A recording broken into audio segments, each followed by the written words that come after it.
महानगर पालिका में उद्धव ठाकरे ने जो पाप किए हैं वो सारे पाप का हिसाब लेने के लिए हम ज़मीन पे उतरेंगे और लोगों से उनका हिसाब जो है वो लोग जो है वो इसका हिसाब उद्धव ठाकरे से मांगेंगे।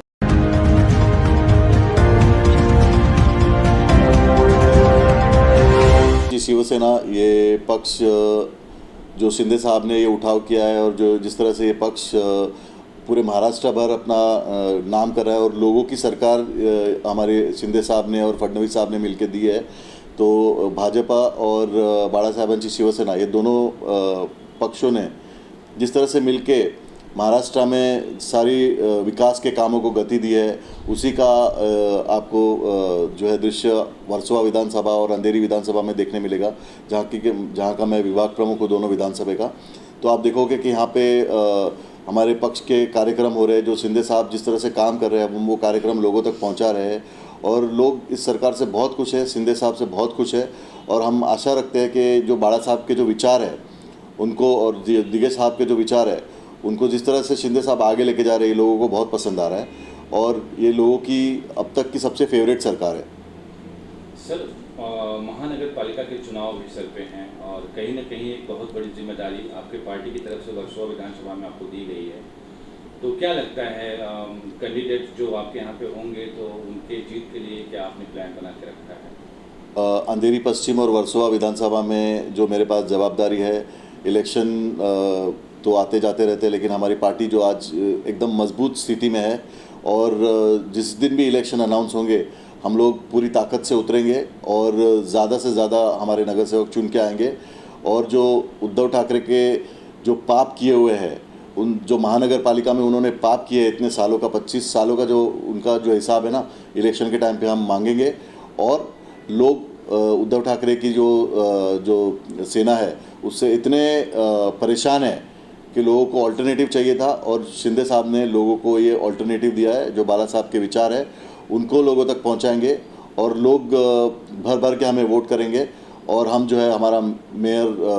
और हमारा महापौर जो है वो हमारा भगवा जो है वो महानगर पालिका पे लहराएगा। सर, बीकेसी में जब शिंदे साहब सीएम साहब का प्रोग्राम हुआ था तो बहुत सारी बसें, बहुत सारी गाड़ियाँ अल्ताफ खान की तरफ से वर्सोवा विधानसभा से गई थी। हजारों की संख्या में पब्लिक भी सड़क पे देखी गई, जगह जगह पे आपकी गाड़ियाँ। तो इतना सब कुछ, नए पार्टी का निर्माण होना, नए नेता का निर्माण होना, या एक प्रकार से देखा जाए तो मान लीजिए शिवसेना का पार्टी है, तो एकाएक इतनी बड़ी तैयारी इतने कम समय में कैसे हो पाया? और जो सबसे बड़ी बात है, आम जनमानस जो पब्लिक है इतना कैसे आपसे जुड़ पाई? देखिए, शिंदे साहब के जो विचार है, जो बाळा साहब के विचार शिंदे साहब ने आगे लेके गए हैं, वो आप जिस दसरा मेड़ावे की बात कर रहे हैं उसमें लाखों की संख्या में महाराष्ट्र भर से लोग आए थे और इसमें हमारा योगदान इतना नहीं, शिंदे साहब को सुनने के लिए और जो बाळा साहब के जो विचार शिंदे साहब रखने वाले थे उनको सुनने के लिए लोग इतने बेचैन थे कि हज़ारों की तादाद में हमारे यहाँ से भी लोग बसेस भर भर के शिंदे साहब को सुनने के लिए बीकेसी मैदान पर गए थे। और लोगों की इतनी अपेक्षा है क्योंकि ये सरकार जो है वो लोगों की सरकार है। जो ये सरकार निर्णय ले रही है वो सारे रुके हुए निर्णय, जो भी पब्लिक के हित के निर्णय है वो ये सरकार ले रही है और इससे लोग बहुत खुश है। इसीलिए सीएम साहब को, शिंदे साहब को सुनने के लिए लोग हज़ारों की तादाद में गए थे। और जब ऐसा नेता हमारे पास है तो हमारा काम वैसे ही आधा आसान हो जाता है, हमें इतनी मेहनत नहीं करनी पड़ती जब हमारे पास शिंदे साहब जैसा नेता है। एक सवाल और बनता है सर, मनसे में आप एक अच्छे पद पे थे, अच्छी काबिलियत थी आप में वहाँ तक पहुँचने के लिए, तो आपने पार्टी बदलने का विचार आपके दिमाग में कहाँ से आया और क्या कुछ खास रहा जो आप पार्टी चेंज किए? मैं मनसे में 12 या 13 साल से जुड़ा हुआ था। मैं मनसे के सचिव पद पे था, बांद्रा से दहीसर तक की जवाबदारी थी मेरे पास। और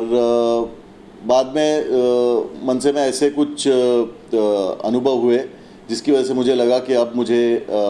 मनसे छोड़नी चाहिए। अब उन बातों में जाने का कोई फ़ायदा नहीं क्योंकि वो पास्ट की बातें हैं, तो हमने वो पास्ट में छोड़ दी है और हम आगे का फ्यूचर देखते हुए, और मुझे शिंदे साहब के विचार, बाळा साहब के विचार से हम पहले से प्रेरित थे क्योंकि मनसे में भी बाळा साहब के विचारों को ही महत्व दिया जाता है। तो वो बाळा साहब के जो विचार थे उनसे प्रेरित होकर एकनाथ शिंदे साहब के नेतृत्व में हम लोगों ने भगवा झंडा अपने हाथ में लिया है और इसको हम पूरी ताकत से इस पार्टी में अपने जोश जो निर्माण हुआ है उसको हम आगे तक लेके जाएंगे। भारत जोड़ो यात्रा से कितना प्रभावित हैं आप? भारत जोड़ो यात्रा एक्चुअली वो भारत के लिए कम और कांग्रेस के लिए ज़्यादा है। वो कांग्रेस जोड़ो यात्रा है और उसका कुछ महत्व नहीं, आप देख रहे हो नेशनल में उसका कुछ इम्पोर्टेंस नहीं है। वो एक उठी हुई पार्टी है और वो उठे हुए लोग हैं, उनके अंदर कुछ नया लोगों में बोलने के लिए नहीं है,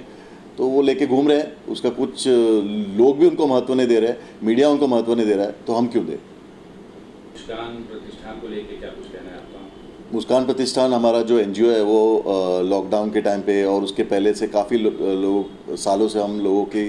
जो है वो मुस्कान प्रतिष्ठान के माध्यम से लोगों की मदद करते आ रहे हैं, क्योंकि बाड़ा साहब के ये विचार है